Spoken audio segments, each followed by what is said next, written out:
Hello there, ladies and gentlemen, and welcome to another episode of CookieCast. Today on CookieCast, well, it's the darkest timeline, and this one gets real dark. Yeah, real dark. Probably need to put a bit of a warning at the start of this one. There's some subject matter towards the back end of the stuff from the week that gets a bit grisly. There's possible triggers and things in there for certain people. So just tread carefully, and if you think it's going the way you don't want it to go, maybe skip ahead a little bit. Outside of that, we're talking bad books, but we don't say bad books. We say books not for me. Illness, Netflix, and PC nonsense. Silly PCs. There's games, no movies this week, but there is some TV. So, a little bit of this, not some of that. Before we get started, please do consider like, share, subscribe, and comment. Leave a review where you can leave a review. And yeah, share the podcast around. Right, let's get started. Here we go. This is CookieCast, the darkest timeline.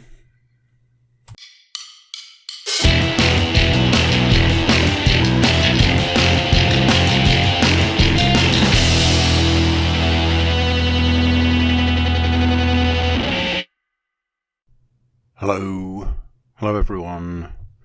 Hello. I imagine when I record the intro and outro, which, if you didn't know, little peek behind the curtain, if you didn't know, is done at a separate time. I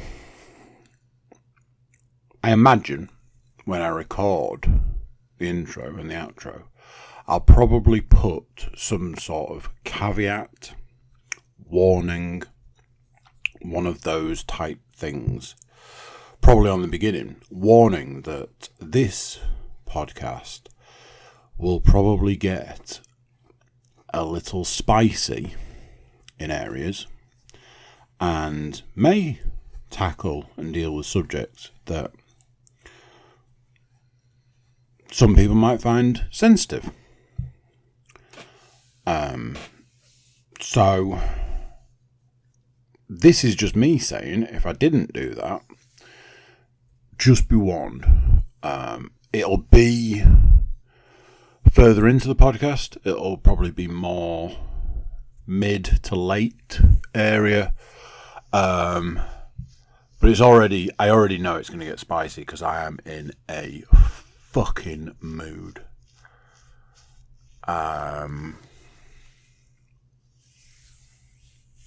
So yeah, we can all look forward to that together. So at some point in the past, I know it happened. I just don't know when, so I can't say, at this point I said this. At some point in the past, I talked about reading a book. I was going to say a bad book, but I feel that's unfair because one man's bad book is another man's good book. Does that work? So, do we say a book that's just not for you? Let me explain. Around Christmas time, I was getting together a list of books that I wanted for Christmas, which I did. It was quite easy because I often want more books than I can afford and read and etc. etc. So I just make a list. Right now I've got a list. I also have a backlog, so one versus the other. Backlog wins is the way that one goes. You'd think that was true, but I've categorically read 2 books recently that definitely jumped the queue. Anyway, different subject. I read a book in the new year that I got at Christmas, and initially when I read a sample of it, because as I keep telling a friend of mine who still reads books, great thing about having a Kindle is you can get samples to decide if you like it. When I read the sample, I was like, yep, I'm all over this. And part of me wonders whether I changed in that time. Part of me wonders if I wanted different things from my reading. I don't know. But the difference between reading a sample and reading the book was just a different experience.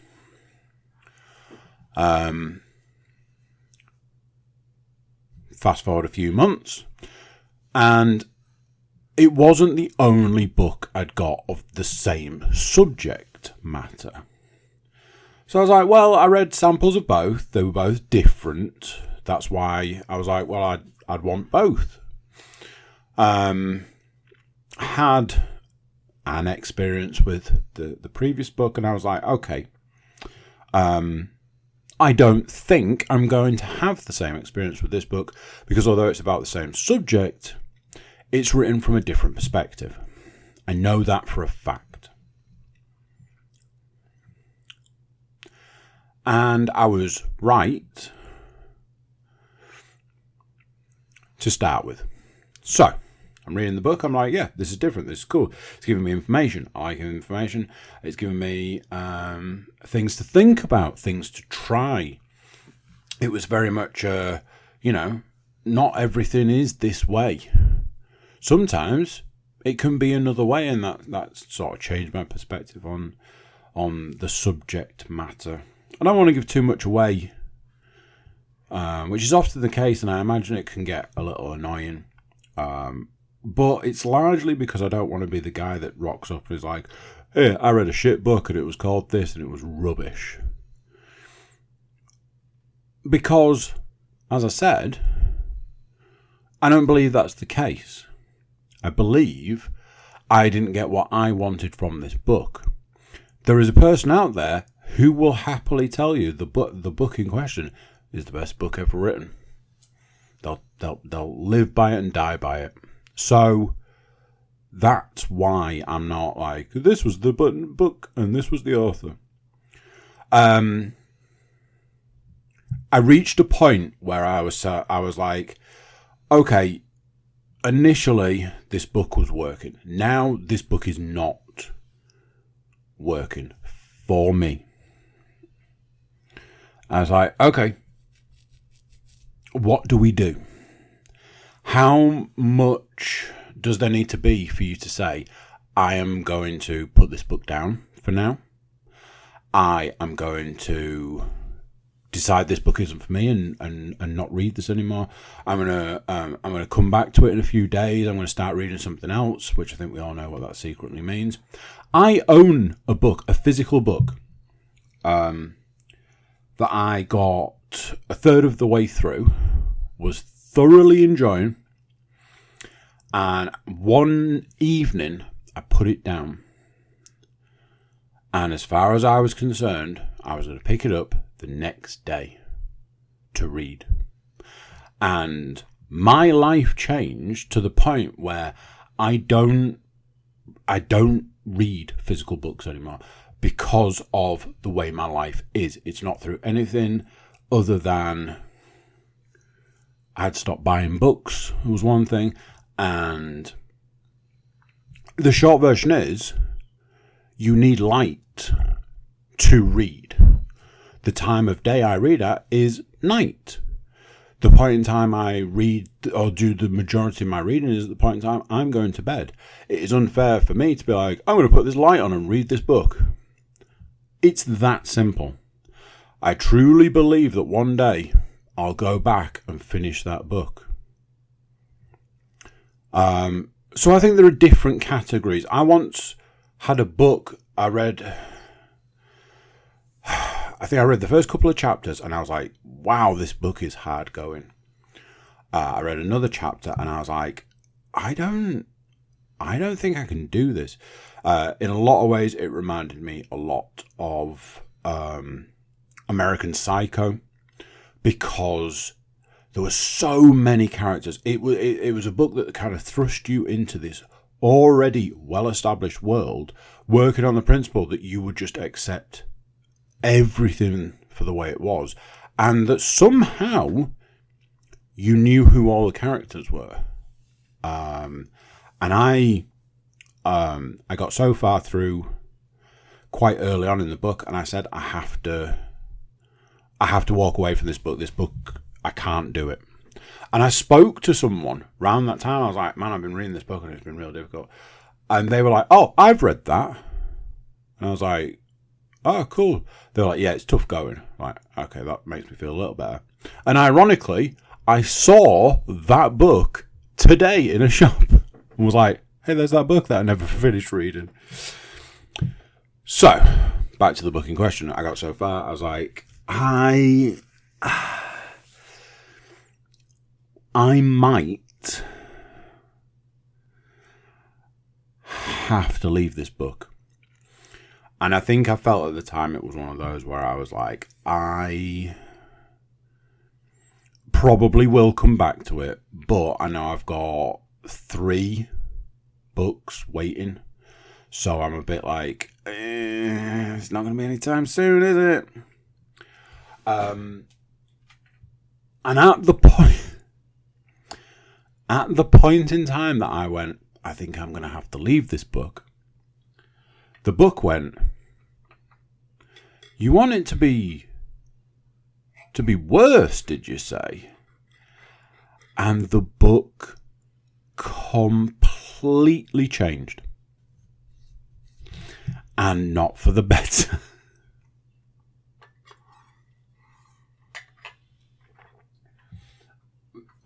I don't know what presumption the book made, other than I think it presumed that if you've read the first 200 pages of a 308-page book, that you're now a coach. You've absorbed that much information that you are now in a position to teach this information to children. And everything from that point onwards, this is how you teach children this stuff. And I was like, what the hell is this? This was not what I signed up for. Now, admittedly, at this point in time, I was like, this is going to be like 20 pages. And that'll be that. So for some reason, being at the point I was at, I stuck with it. I was like, this is just going to be a little bit. And then I imagine it's going to ramp up as it knows it's heading towards the end. There was 108 pages left. It was 100 of the 108 pages left. Now, I know what you're thinking.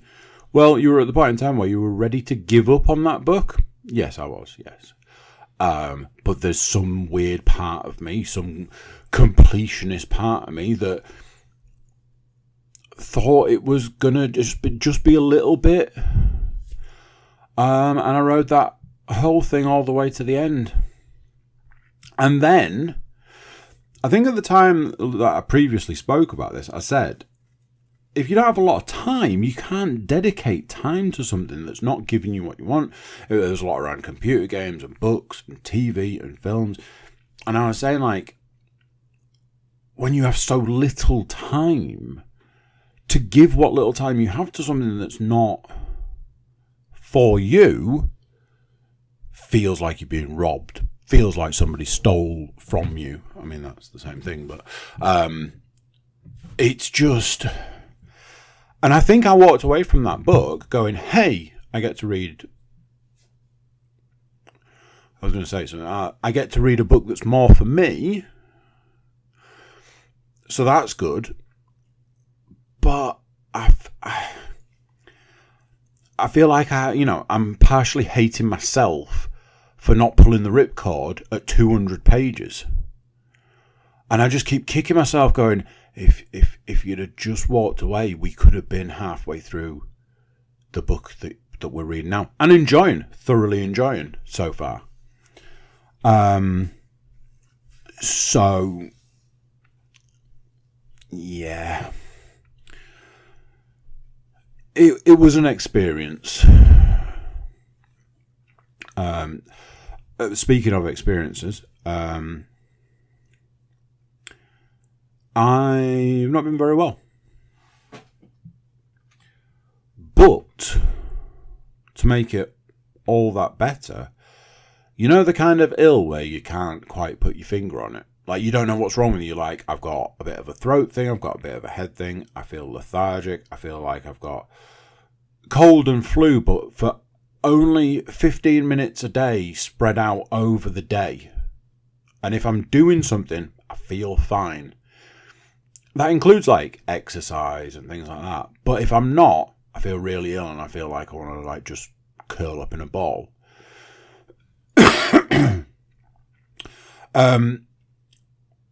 The other thing,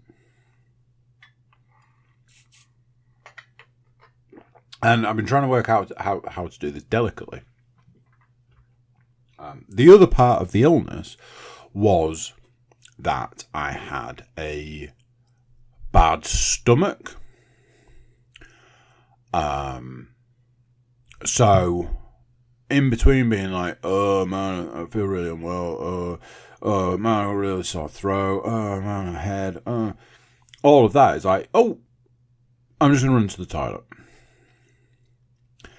And this went on for about a week. And it's one of those things, I think, if you're like me, or, after a couple of days of spending more time in the bathroom than not, you're like, I'm just going to step on the scales and see how it's helping out my diet. And colour me shocked when after a couple of days of spending a lot of time in the bathroom, I'd put on 2 pounds and was like, huh? Like, wait, what? Absolutely no rhyme or reason for it. I was like, that's physically impossible. So I was like, there's got to be something wrong there. I don't know how that could even be a thing. All that sort of stuff. So the week wore on. Nothing got any better, which was strange. Interesting. I was a bit like, I don't get it. I don't understand.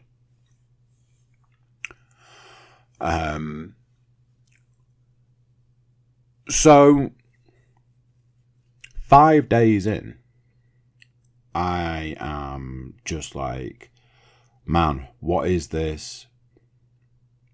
I just felt awful. And I was like, well, by now, 5 days of this, whatever happened when I stepped on the scales was clearly a glitch, some sort of blip. It'll have righted itself by now, and it'll be one of those situations where I'm going to see a real difference when I step on the scales. I stepped on the scales after 5 days, and at that point in time, I'd put on 5 pounds.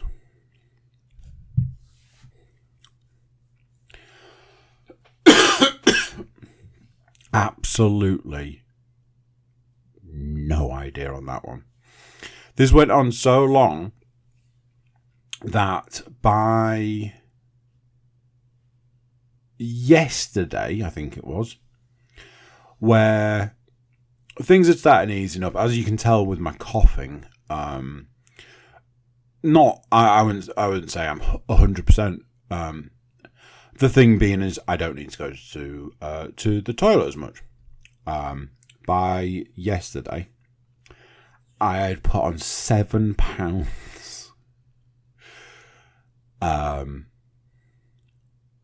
Absolutely no idea how that is physically possible.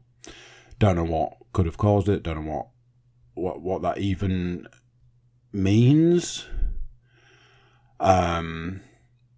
Weighed myself today, had lost the majority of it. Not all of it.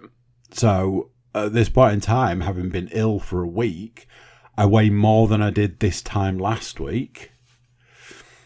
And not a little bit. Which I think we can all agree that that's the upside to having sort of a stomach-related illness. One year I decided I was going to lose, or try and lose a stone in December. And I had like 4 or 5 pounds going into the last 7 days. Must have been 4 pounds going into the last 7 days.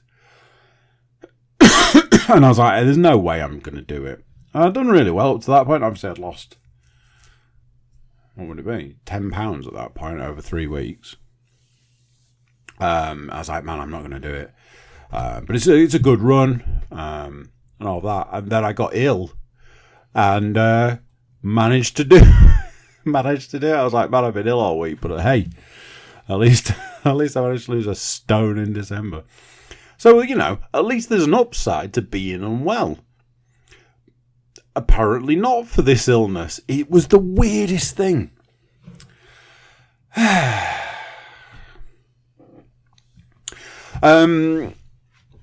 of an era, ladies and gents. End of an era. And honestly, I couldn't be more happy.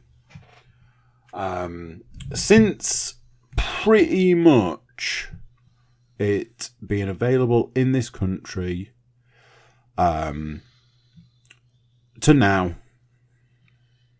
I've had Netflix. I am no longer a Netflix subscriber.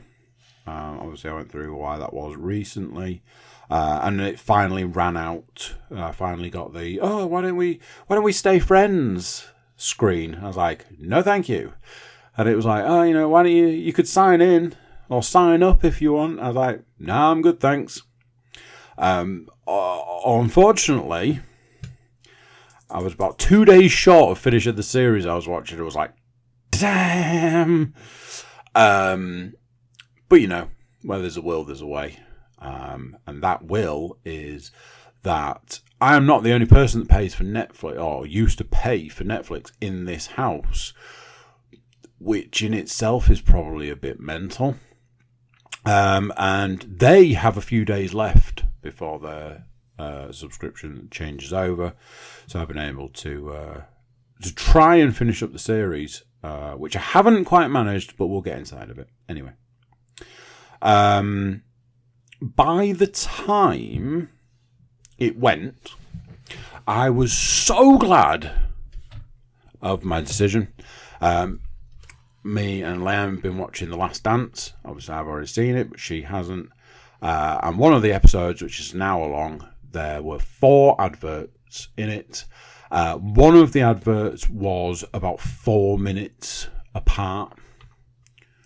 And I'm like, this is ridiculous. The first one was a double advert, so it was like a whole minute. Then it was something like 12 minutes later there's an advert. Then there was like 4 minutes later there was another advert. By this point I'm like, this is ridiculous. What you're saying is that this thing that you're watching is unwatchable. You can't follow what's happening because you've got to wait for these stupid adverts. And then 6 minutes later another one. I'm like, I am so glad this is going.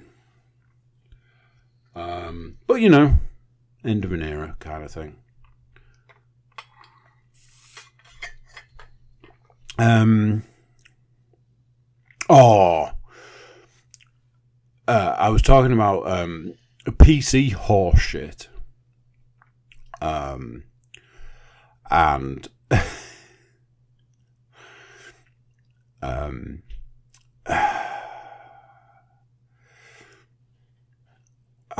It's a long story, and I don't want it to be a boring one. I'll try and edit as we go.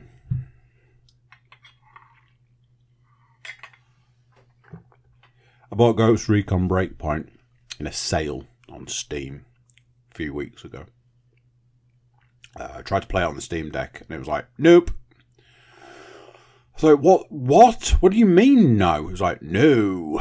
Like, well, that's interesting. I looked up how to make it work, and it was like, go into the files in the background and change all this code. I was like, no, I'm not doing that. And that was the end of that. I got a refund. And that was that. Then I ended up watching a video that said the Breakpoint's the best it's ever been in 2024. And then I watched another video about how to make the changes you need to make Breakpoint work on the PC. And it didn't seem as difficult as it had done initially. So I was a bit like, I kind of feel like I've dropped the ball there.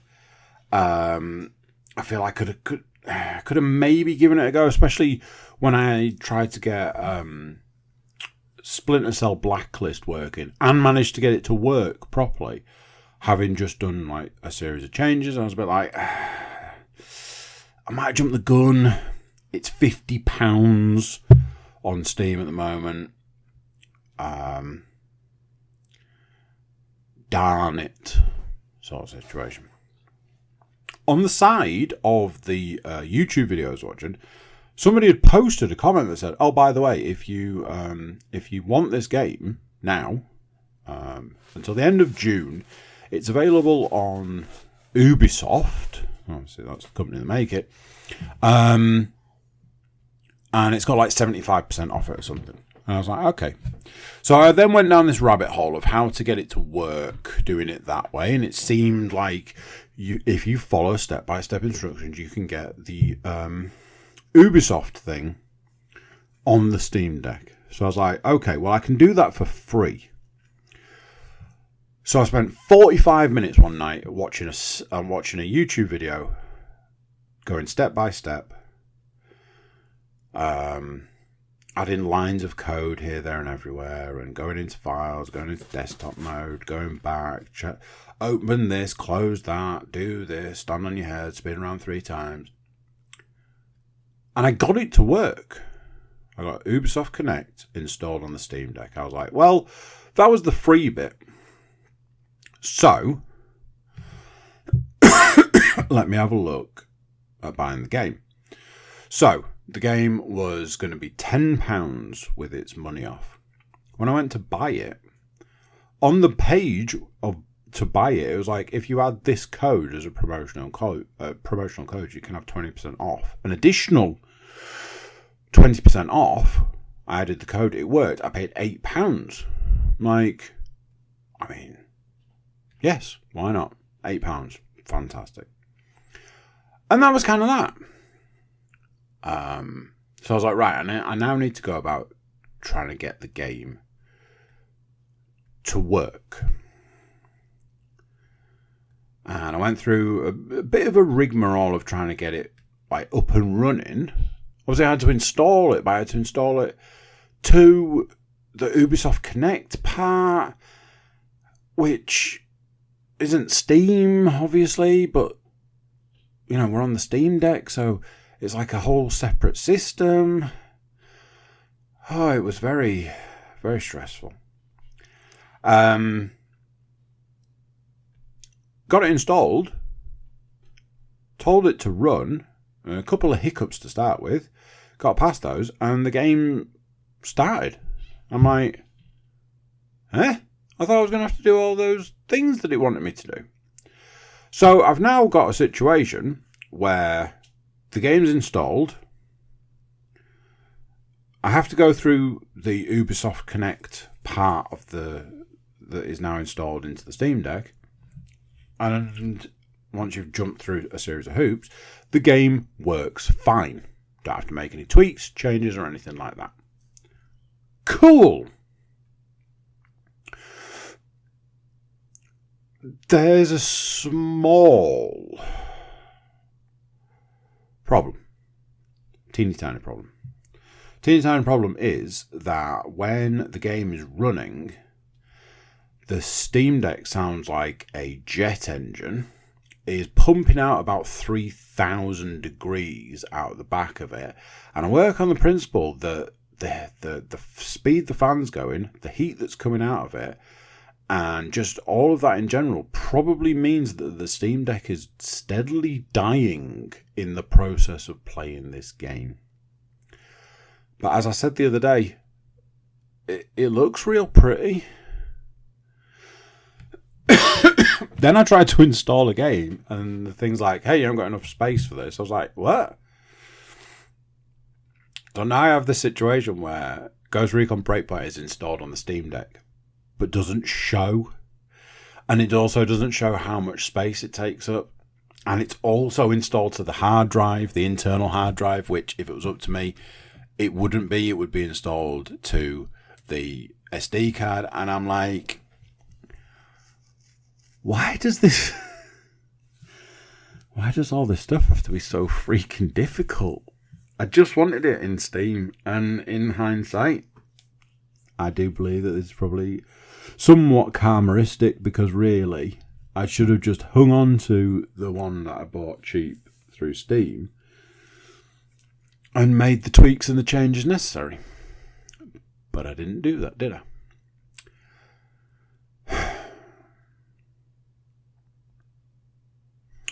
So, it was Sunday yesterday. It was a particular Sunday, but for the point of talking about what we're about to talk about, it was just Sunday. Let's start there and move on. Okay? Yesterday was Sunday. As we know, today's Monday, and me and Leanne have got a system for taking my son to football. At the times when all the children are here, she will take him. And at the times when it's just the younger children, I'll take him. Seems fair. Basically, it's 50-50. Job done. So, my weekend's take him. Now, our last outing to football was in some ways better, in some ways not so much. Leanne's been telling me, because she's had to take him for 2 weeks back to back, that he's got a lot better at doing the stuff he needs to do. And away we go. We get there. I want to caveat this by saying I understand that the majority of this is just me. But anyway, we get there. I get him out of the car, and he's got toys in both hands. I'm like, buddy, you can't take toys to football. You need your hands. I know it's football, but you are going to need your hands. So let's leave the toys in the car. No, he didn't want to do that. I was like, okay. I will compromise with you. I will put your toys in my pocket with your drink.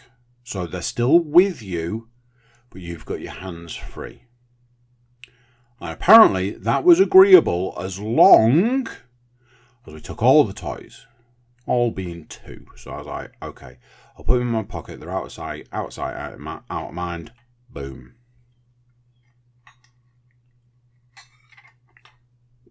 We go. We get in, like, I'll get football, I've run around, blah, blah, blah. Basically wait for all the kids. Something I will say. He's only been going a few weeks, and all of the coaches know his name. And there's probably 20 kids there. My youngest daughter has been at school for nearly a year, and I couldn't tell you more than about 3 of the kids' names. Because the information just doesn't go in. They're not my children, so I don't have a vested interest. So I'm just like, I don't need to know these kids' names. All the coaches know his name. I'm like, that's cool. Right, go get a ball and do this. So everything starts out fine. He's with it. He's doing the kicking. He's doing the running. I'm like, yeah, we're off to a good start. Now you got to do this. And it was a new activity this week. Jumping over trees, which are little cones. So we'd run up to a cone and I'd jump him over it and off we go. And he really enjoyed that. And I was like, yeah, this is good. We're good. And he had to do some like ball control stuff with his feet. And he could do it. And I'm like, hey, he's obviously really improved. He's obviously come on. He's obviously getting it. All of this is good. I'm down with this. I'm really pleased. Certainly better than when I brought him last time. He's like, really come on, what? Great. We're only there 40 minutes. 20 minutes in, I'm starting to lose him. He's got a bit like, oh, what's that over there? What's that person doing? What's going on here? And I'm like, come on, buddy, kick the ball. Do your running. Go through the slalom and go around the thing and kick a goal. And he is just checking out hard at this point. We get to the point and I'm like, and he's got to go down one end of the pitch and I got to go to the other end of the pitch and he's got to run to me and I've got to chase him and all of this. And I'm like, he is not going to be able to do this. And there are certain situations where I'm like, do people say things for your benefit or do people say things for their benefit or what's the reason behind certain conversations or certain things that are like organic or whatever? I'm stood in a line with all these parents and a dad next to me is like, oh, he's doing really well, isn't he? How old is he? And I was like, oh, he's going to be, sort of 2. And the guy was like, 2? Oh my God, he's doing amazing. I can't believe it. He's not even 2. Oh my God, that's amazing. I can't believe it. Oh, my son's nearly 3. And as you can see, right now he stood down there playing with the ties on his shorts, not paying any attention. And I was like, oh yeah, those shorts, the ties on them are really long. At which point, a mum to the other side of me is like, oh yeah, he's doing really, I can't believe he's only that age. Yeah. My son's like older and all this. He's doing so well. He does well. He follows the thing. He does he can follow the instructions. He's doing well. He's trying hard and all this. And I'm like, are you guys saying this for my benefit or are you saying this for your benefit? Like, have I inadvertently been a little bit too harsh on him? Have I been like, oh mate, you're not paying attention, listen to the coaches and, oh, come on buddy, kick the ball. And have I been like that? I thought I was trying not to be too, but then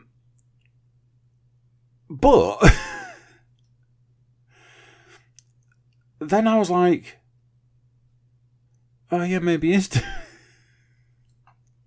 is doing quite well. Maybe he is doing really well to follow the instructions. Not even 2 years old, and yeah, maybe he does do really, really well to come and do it. And there was that part of me that felt a little bit embarrassed because I was a bit like, I've totally misread this situation, because then I remembered that the group he's in, because it's like the bottom group, there are children that span like a real mixed age range. Like I think there's like a couple of 5-year-olds in there, sort of thing. I think it's all about when you've come to football. And I imagine a lot of people look at it like, I'm not going to send my child to play football before their X age. But no matter what age that is, that child will start in the bottom group. So he's going into a group of kids that are like, you know, he could be the youngest there, going into 3, 4, 5. And then you've got these parents that are like, oh, he's doing better than my kid, and my kid's a year older. And I'm like, oh, yeah, I guess I didn't really look at it like that. And then from that point on, I'm like, oh, you know, you can do that bit, and you can do that bit. And at the end, they make him do a cheer, and he can do the cheer, and you got to pat your knees and stuff. And I was like, maybe he is doing well.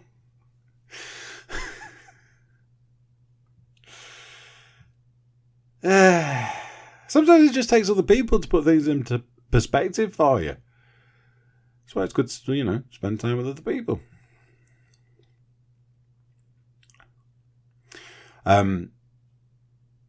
At this point in time, it was still just Sunday yesterday. So, needing an activity for me and my daughters to do. And Lamb was like, oh, there's a Lego exhibition on at the university. I wanted to go to the driving range. Now, I know that seems like it might not be the most entertaining for 3 children. But it's a driving range that's got a mini golf course. And I was like, we'll play mini golf. We might even get the opportunity to hit some balls down range. One of them's going to be gifted in the art of golf, and I'm going to look forward to retiring off the back of their success. That was my plan. Oh, it's going to rain all day Sunday. Cool. Guess we're not doing that because the stuff's outside. I was like, okay. Well, what about this Lego exhibition? Sure, let's go to a Lego exhibition. So that's what we did. We set off, we go down, we drive down, park up, plenty of parking. There was a question about whether there'd be enough parking. Forgetting that where it was, there's like 4 car parks. Get there, find a space, park up, job done. We start heading in. Don't know exactly where we're going, but as I said to the girls, I was like, let's go in the opposite direction to the people leaving with massive boxes of Lego. That method got us to the door. We walk in, there's 2 people, they're like, we just need to see tickets.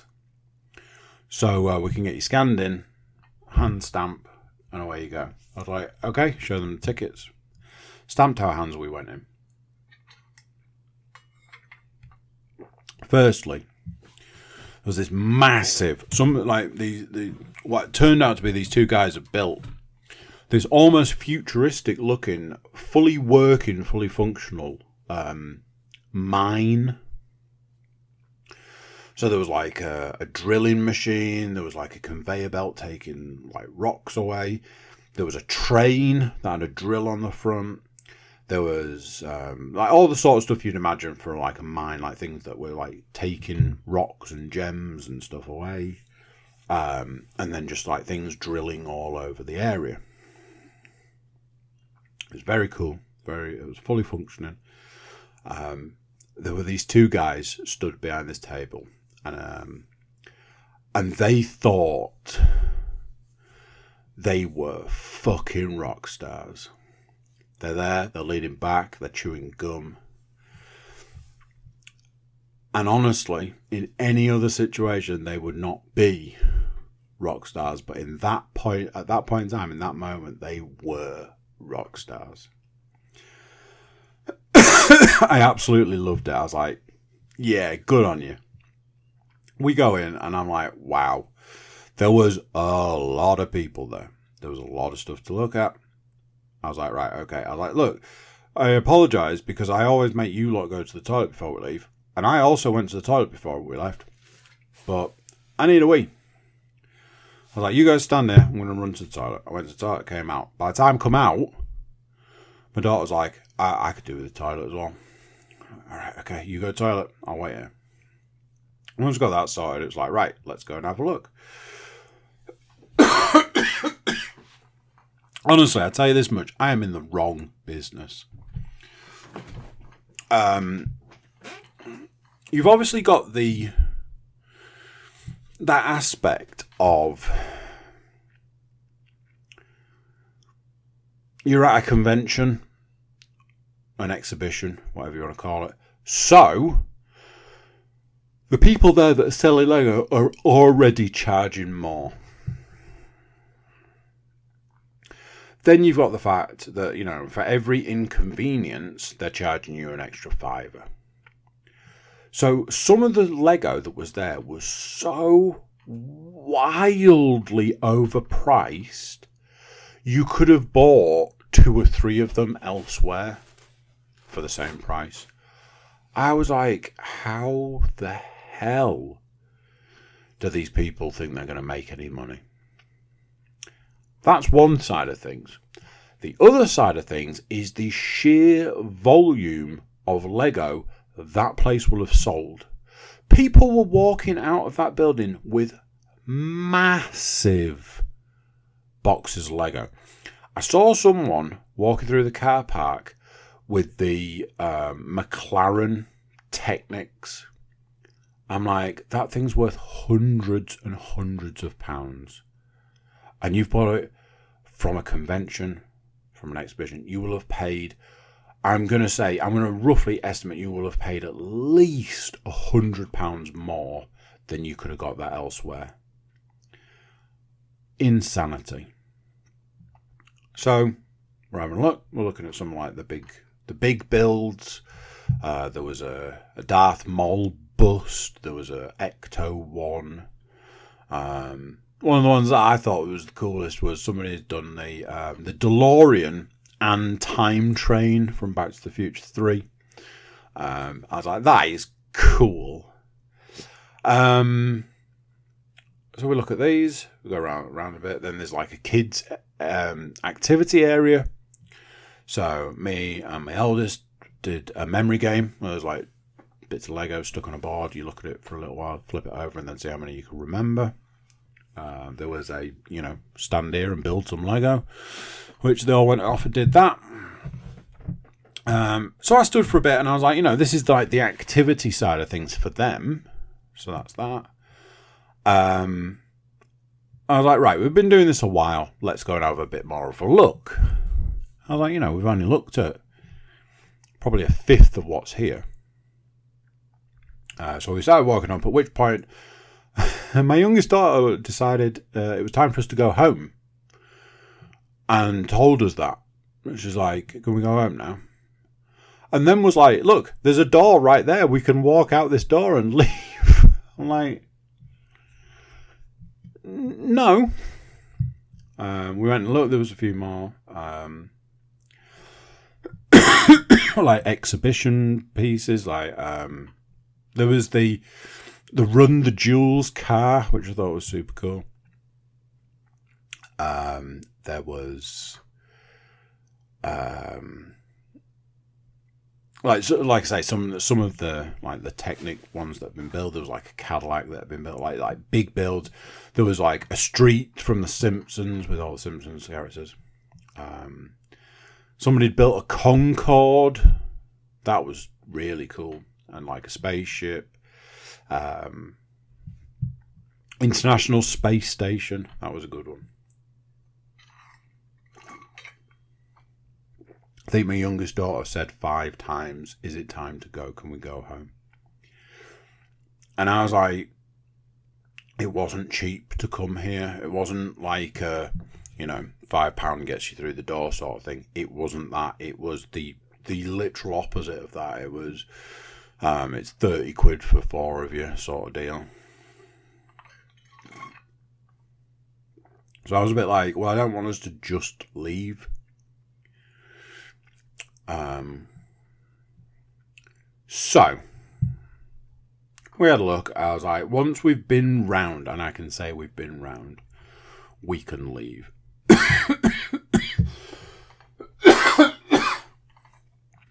excuse me.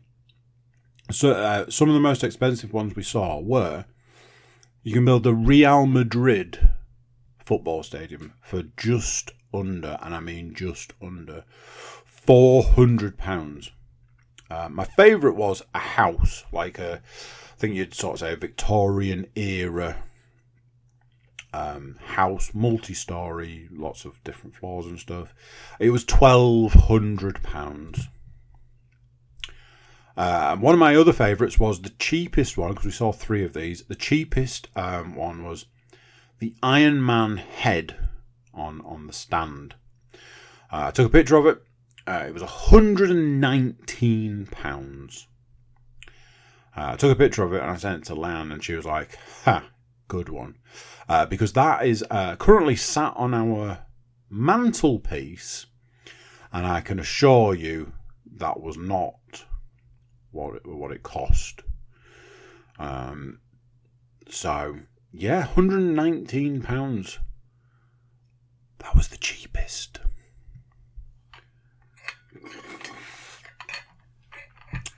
So yeah, we went.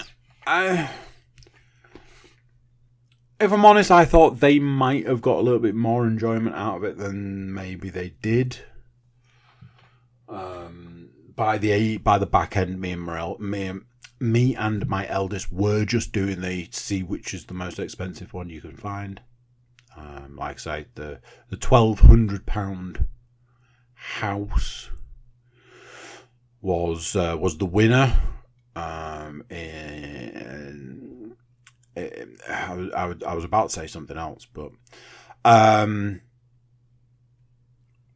was some cool things. Like there was a lot of like, I'd have that one sort of thing. Lego is very expensive these days. There was a lot of, we'd see one, we'd see a price, go, oh, okay, that's that price. Then we'd see it again and it'd be completely different price. One of my favourites was seeing a Harry Potter Lego set and turning to my daughter and being like, hey, look how much they want for this.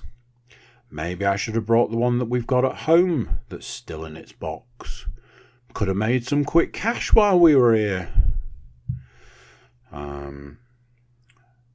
So yeah, just the amount of money that will have gone through that building yesterday will have been staggering, and I would dare to say the amount of markup on every item sold will have also been eye-watering.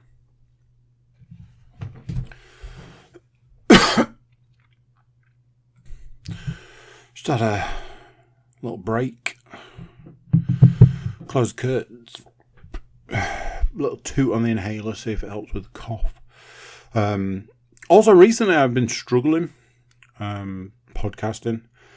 I've been getting a little out of breath. I've been getting a little lightheaded. Not sure why. So, break's probably good. Especially with the next subject matter. So, I have obviously been alluding to something. It was Sunday yesterday. But not just any old Sunday. It was Father's Day. Cue all the hilarious jokes about how Mother's Day is all wine and roses and Father's Day is gruel. That was actually a thing I saw in the week run-up. I follow a couple of guys on Instagram who do a lot of dad-based humour. They went into like a variety of different hilarious things about Father's Day, which are hilarious because they're soul-crushingly true. So, Father's Day. Now, I prepped myself. I was like, I always expect far too much. It's not like there are 365 days a year and it's just one day where you maybe think that maybe that one day might not be about absolutely everyone else.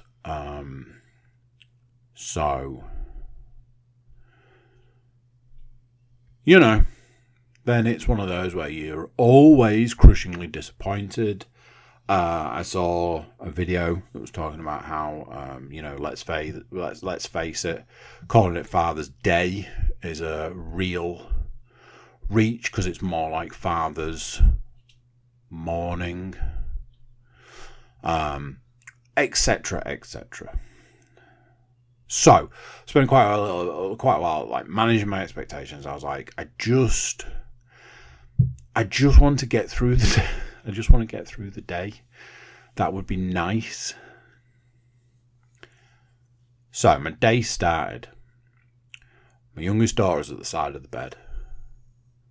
First words out of her mouth: "Happy Father's Day, Daddy." I was like, "Oh, thank you, darling. Oh, that's really nice." She wasn't prompted. Nobody said anything to her. She came out of her bedroom. She walked into the bedroom. She stood by the bed. First words out of her mouth without any prompt: "Happy Father's Day." And I went, "Oh, darling, that's lovely. Thank you very much."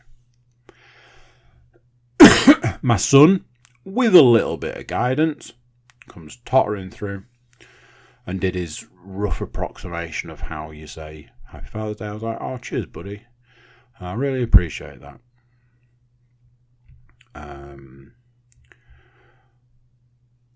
I think it was a get up, get a shower, walk the dog, take my son to football kind of situation. Came home. My daughter's like, youngest daughter's like, I got you some gifts. Would you like some gifts? I was like, I love presents. They're my fave. She's like, should we open your card first? I was like, traditionally you do cards first because they're a bit boring. I opened the card and it was one of these cards where you can fill in information. Absolutely hilarious. So I'm gonna go through some of the stuff that made me chuckle. How old is Daddy? She did me dirty on that one.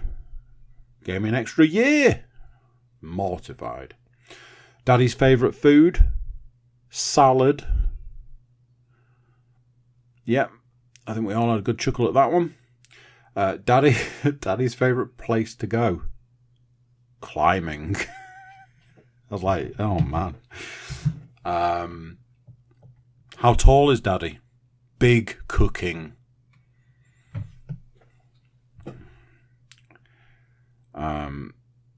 I think that was supposed to be what is Daddy good at. What is Daddy not so good at? And I was like, oh God, what's she gonna? And I'm looking at it and I'm trying to work it out. And I was like, juggling. And I was like, oh my God, that is so true. I'm terrible at juggling. I'm like, this kid's doing well. If Daddy were a cartoon character, which character would he be? I was like, oh, Hercules. I'm like, this kid, man. Not gonna lie, she was moving her way up the favourite child ladder. And basically it then went on to like what's the good stuff that Daddy does for you, and it was all about hugs and stuff. I was like, oh darling, that's amazing. She wrote a lovely message in it. I'm like, we are off to a flyer. Next, she's like, I got you this gift. I picked it myself, and I got it for you because I saw it and it made me think of you and I thought you'd like it. And I'm like, no matter what it is,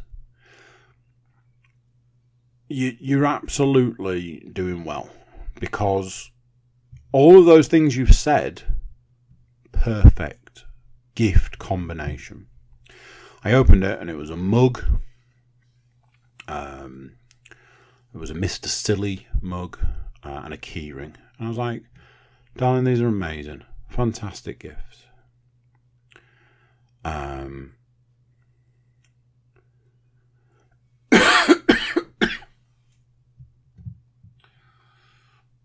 And we had a hug, and I had a hug with my son, and I was like, that's just the absolute best. great gifts, great card. Just a wonderful time. Like, she'd drawn me some pictures and like separate card, done some pictures. She'd drawn me a Deadpool picture while I was out at football. It was really good. I'm like, man, this kid, what a guy.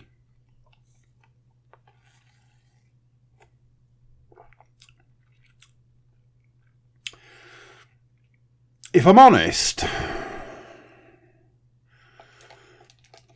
brutally honest, if Father's Day had have ended there, I'd have been alright. I'd have been tip top. I'd reached the peak and not even realised. Because it was largely downhill from there.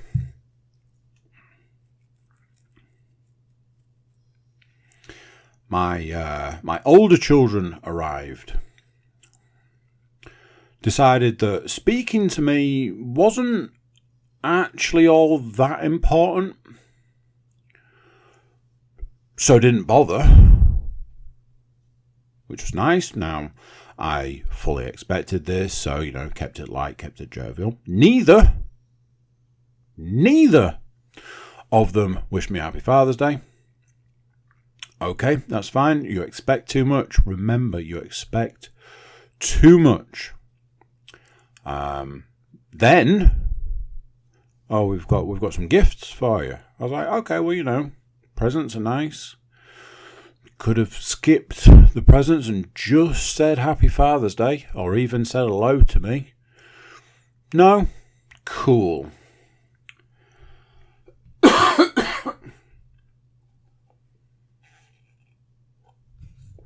So, I got some new trainers, which are very nice. Very nice. I really like them. I got a t-shirt. I got a thing for the Steam Deck. Oh, I completely forgot. I am a terrible person. My youngest daughter made me a coaster. Made it herself in her own time. She's written a message. In fact, it's here. She's drawn a unicorn on it. She stuck some stickers on it, and then on the other side it says, "So, Daddy, I hope you have a wonderful Father's Day. Love from," and my youngest daughter's name. It's beautiful. I've used it loads. I got some trainers, a t-shirt, a dock for the Steam Deck.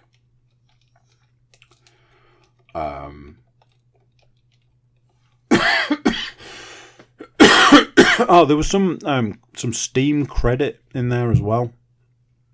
Obviously, at this point in time, I'm like, it's a lot of gifts. It's a lot of gifts. Many, many, many, many, many moons ago, I once got paid a £500 bonus. On top of a £500 bonus. I got both bonuses for two completely separate things. They were not related in any way, shape or form.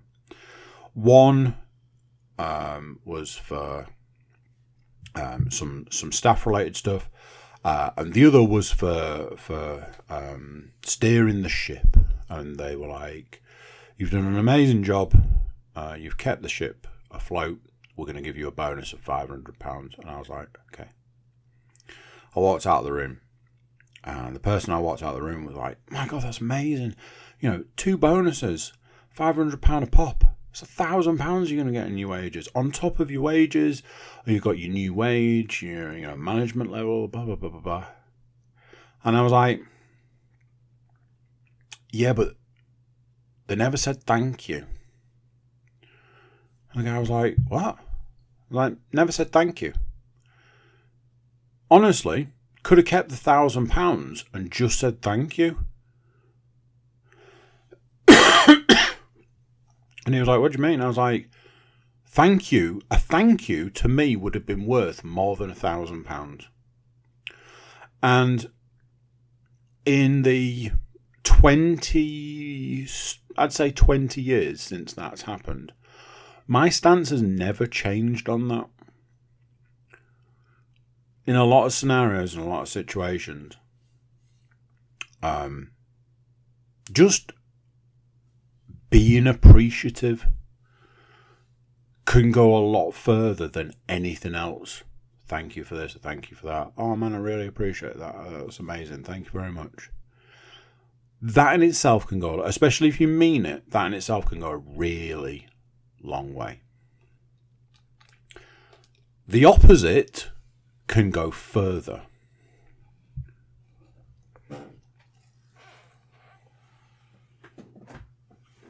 So I'm like, okay, it's fine, it doesn't matter. Let's move on. I was like, right, let's go to Lego. Nobody really gave all that much care or attention. My youngest daughter did not want to be there. My middle daughter, I don't think she was overly fussed. Me and my eldest could have a good time at a paint drying competition, so we just sort of like entertain ourselves. We get back in the car, we go back. It's lunch. I make everybody some lunch. Getting into the afternoon, there was a lot of like, my eldest was doing an activity. My youngest daughter's on the iPad. Middle daughter's playing a game. My son has gone out with Leanne. And I'm just like, I think I'll put a movie on in a bit. I'll just sort of like wind down the end of the day. And I go into the kitchen to make a drink. And I'm like, okay.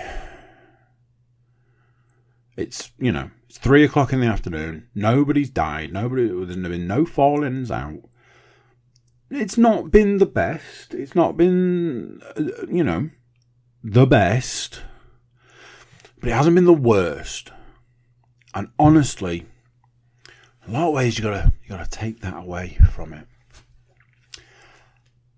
And just as that thought went through my head, a situation erupted in the other room. So I come back to deal with it, and I'm like, what's going on here? And initially it was nothing, and then it was something, and then one of my daughters decided, hey, how about I say the worst possible thing to you in the worst possible way at the worst possible time? That cool with you? And I'm like, is this really this situation? Is this really today? Is this really the way this is gonna be? Like, you managed to pick this point in time to say the worst possible thing you could say in the worst possible way for the worst possible reason. You have created a situation, used a series of lies, for want of a better way of putting it, and presented it to me on a steaming pile of whatever. And I was like, I am fucking done here. So at this point in time, we've got our shit Sunday, and the flies are buzzing round it, and it's got a real good sort of fragrance to it. I'm like, how can we put like a couple of good cherries on the top of this? I was like, honestly, I wish Father's Day had have ended this morning, when I had that time with my youngest daughter. So I was like, what I'm going to do is when it gets to bedtime, I'm going to put her to bed, and I'll say to her, look, you really made Father's Day for me. You really made the day for me. That was the highlight of my day. I really enjoyed it. I'm really happy. Thank you very much. So I'm like, right, shall I put you to bed then? No, I don't want you to put me to bed. I was like, well, yeah, I'll put you to bed. And Leanne's like, why don't you let Daddy put you to bed? Because then he can have a chat with you. she goes into full-blown meltdown, crying like it's the end of the world. It literally is. It's the worst possible thing that could have ever happened to her. And I just went, just go to bed. So to salvage the situation, I said to my son, oh, well, why don't you let Daddy put you to bed? No. And I was like, you can go away as well. 2 firm, juicy cherries on the shit Sunday that was fucking Father's Day. And honestly, I am in that point now where I am just reevaluating everything. You're telling me out of 365 days, you couldn't give me 1 day. It was potentially one of the worst days I've had in a long time. As far as parenting's concerned, just so happened to be Father's Day. Really sets the scene. So I'm like, right, okay, that is that. That's Father's Day. I tell you this much. I've been planning my birthday for probably a couple of months at this point in time. And weirdly, my birthday seems to feature me spending as much time as possible out of this house. And for ages, I was feeling bad about it. I was like, I just want to go on the one day of the year. I just want to go and do something for me for once. I'm taking the day off work, which I can't afford to do, but I'm going to do it. And first thing in the morning, I'm going to go and do this. And then through the day, I'm going to go and do this. And both of those things are out of the house. Both of those things are on my own. Both of those things are just something for me. All of this sort of stuff. And for ages, I was feeling bad about it. I was like, man, and I won't put too fine a point on it here, but I was being made to feel guilty about it and all of this. After yesterday, I was like, I am fucking glad that I am going to be out of the fucking house all fucking day. Here's another thing. Because there was actually other stuff involved with this. It wasn't just all of this stuff with the children. It wasn't the fact, I said I expect far too much, and I really tried to manage my expectations.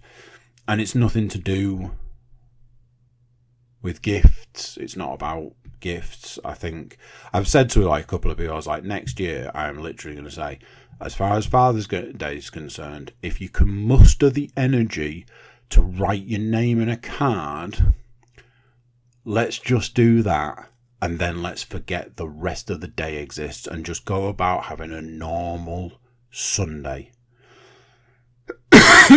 In fact, if you don't want to spend the day with me, at this point in time, I think I'd maybe go with that option, because I know what the other option is. Now then, I'm pretty sure I put a caveat at the beginning of this podcast. Something I've been thinking about recently, and I've come up with a theory. And I'm going to give you my theory. Here we go. The theory is this. There is I think it's referred to as an epidemic. It's not a pandemic. An epidemic in this country. And it's the suicide rate between men of a certain age. It's like 20 to 40, 18 to 40 or something like that. And the suicide rate is absolutely through the roof. Men are dying. It's like one every X amount of time. I could find the statistics, but I don't want to sort of put too fine a point on it. And what I've realised is this.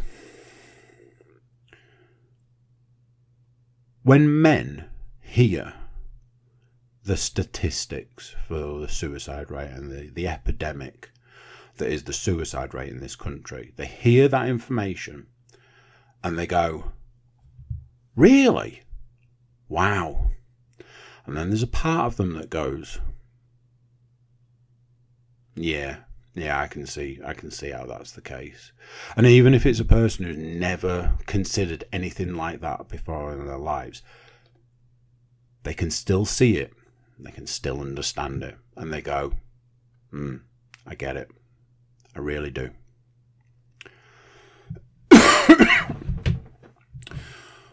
When a woman hears the same statistics, you know, X number of men are dying, X number of times a day, it's an epidemic, it's this unspoken thing, we're not doing enough about it, you know, X number of people take their own lives a day, a year, it's this awful thing. Women hear that and they go, wow, that's awful, that's terrible, but yeah, I get it.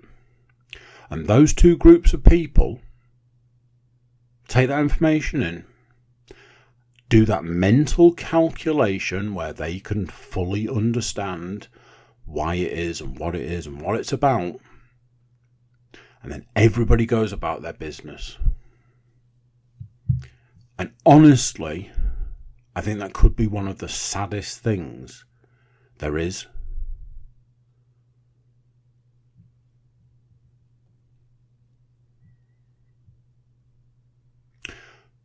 So on a lighter note, like I said, my Netflix subscription ran out, and it was before I'd finished watching The Gentleman was the TV show I was referring to.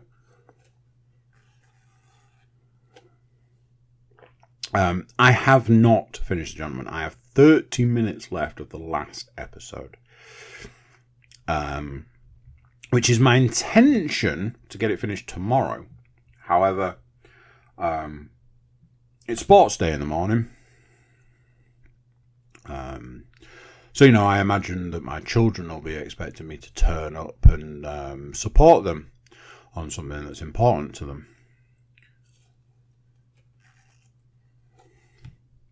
Going to sports day will put my day out by 2 hours.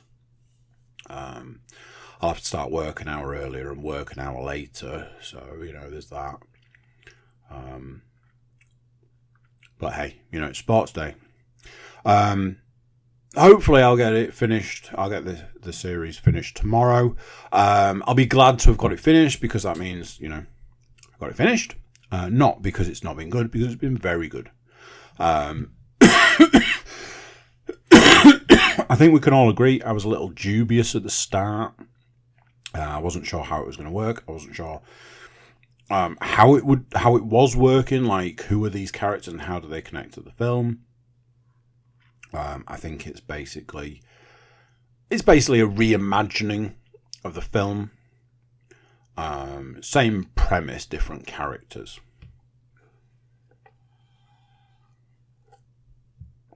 And I think it's just been very good.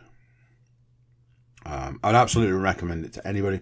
If you've seen the film and you enjoy the film, if you like Guy Ritchie's stuff anyway, I think it's very much one for you. Unless the last half an hour of the whole series doesn't stick the landing, I think it'll get a big 2 thumbs up for me. Computer game wise, I have played and finished for about the 50 billionth time Halo Wars. I've been playing it on the Steam Deck, got it cheap, as is the way. I love Halo Wars. Or at least I thought I did. I think, casting my mind back, I think I had Halo Wars at a point in time where I had Game Pass. And I played it, and I enjoyed it a hell of a lot less than I had at any point previously.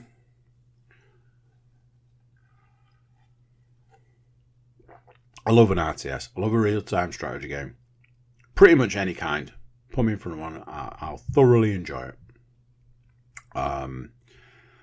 Playing Halo Wars this time, it does feel like the Diet Coke version of RTS games. And I think I've noticed that more and more, playing it more and more recently. I've had a look at a couple of others. There's a Dune game. And there was another one that I looked at, and I was like, maybe it's time to kick the RTS game up a notch. But my all-time favourite was StarCraft, and a friend of mine said that you can get StarCraft for free these days. And I'd looked into whether you could put it onto the Steam Deck. Apparently there's a way you can do it, and having now done the Ubisoft stuff, I feel like I'm an old hand at all this now, so I might give StarCraft a go at some point. I got a message the other day from somebody I know, and I thought it was one of the sort of the MetaQuest referral messages. Like if you buy a game, you can refer a friend and they get a discount. I think you get a bit of a kickback. But when I looked at it closer, it wasn't. It was a deal thing, and it said you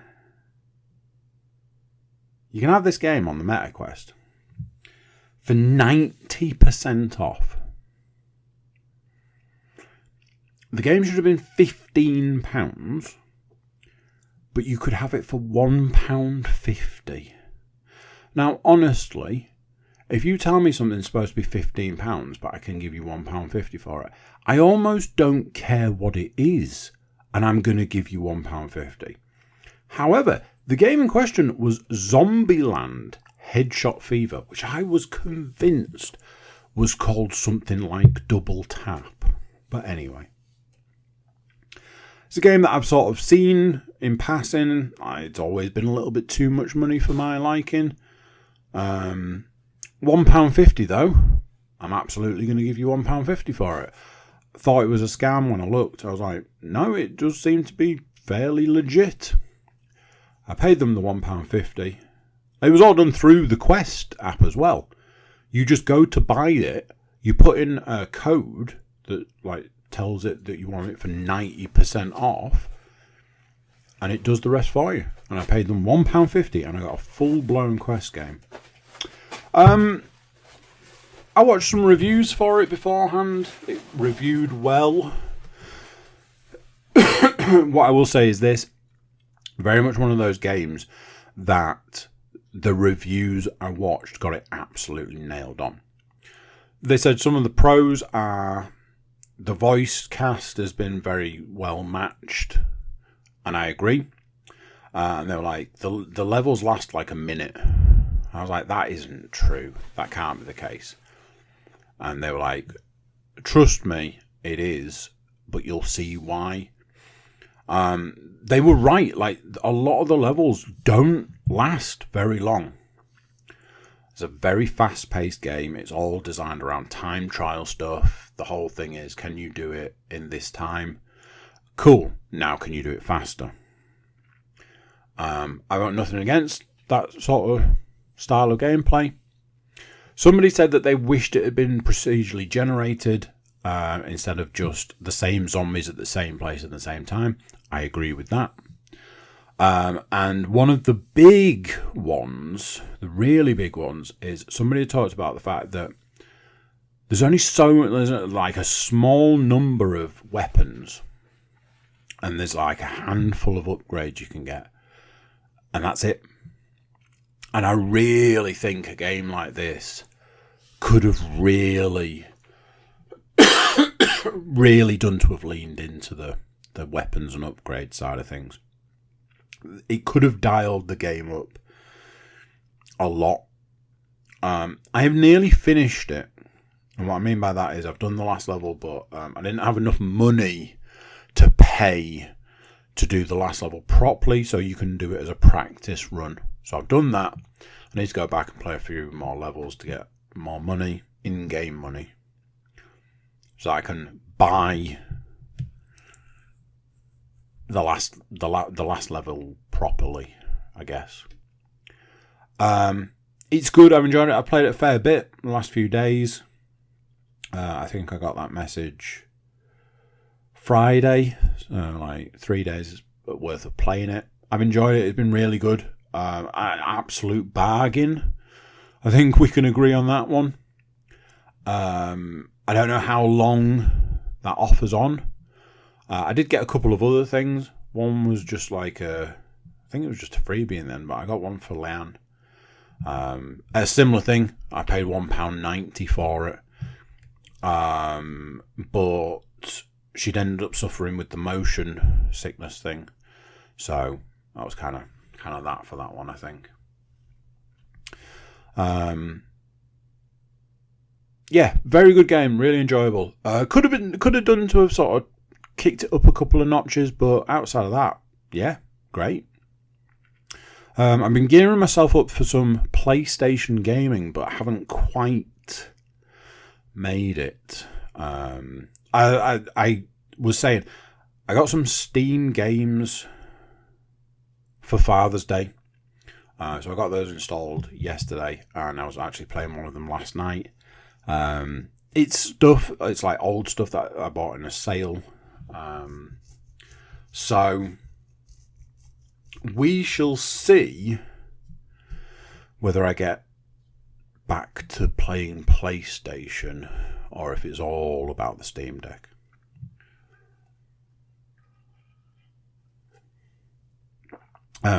Before I go, I will say this. Apologies for if anybody felt, I don't know, triggered. Would that be the right word for? I think I feel like I may have portrayed that it was a bit of an issue for me, and I imagine it probably came across worse than I meant it. But yeah, it kind of is what it is, and I felt that I wanted to voice my opinion on it. Sorry if I've offended anyone, but yeah, there we go. Right, that's that. I'm going to catch you guys next time. Tatty buys. So there we go. What do you think of that? Bit grisly, I know, but like I said at the time, if anybody was offended, I'm sorry. I don't mean to offend. I hope you could sort of see it was a subject matter sort of near and dear to me in some ways. So yeah, apologies. Before you leave me, if you've stuck around till this long, please do consider like, share, subscribe, and comment. Leave a review where you can leave a review. Check out the website, thecookiecast.com. There we've got social media links and an email button, and you can that way get in touch with us. Right, I'm going to get out of here. I think you've had enough of me today. So, yeah, until next time, I'm going to say bye, and I'll see you then. This is a Cookie Cast production.